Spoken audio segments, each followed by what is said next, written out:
Gusto ko lang sabihin sa'yo na kaya mo.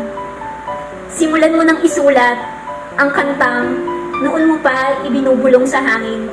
Simulan mo nang iguhit ang mga larawang palaging nasa isip. Isulat mo na ang mga kwentong matagal mo nang nabuo habang nasa biyahe ka pauwi. Likhain mo na ang konseptong matagal mo nang ikinekwento lang sa iba. Tandaan mo, kaya mo. You are capable.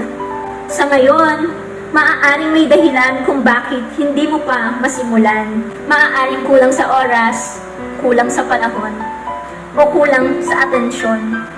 Pero, lagi mong tatandaan, kaya mong gawin kung susubukan.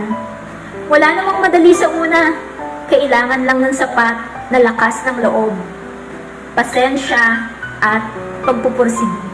You are capable. Paglaanan mo ng oras ang mga bagay na nais mong gawin. Sa una mahirap, pero kinalaunan, magiging maayos rin ang lahat. Kaya mo. Kailangan mo munang magtiwala sa sarili mo. Today, remember that you can. You are capable. Huy, grabe! Nakakatuwa talaga tong book na to.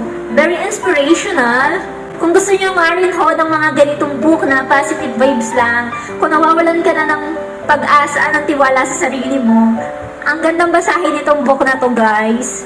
100 pesos lang tong ganitong book. And magpapalakas ng loob mo. Huy!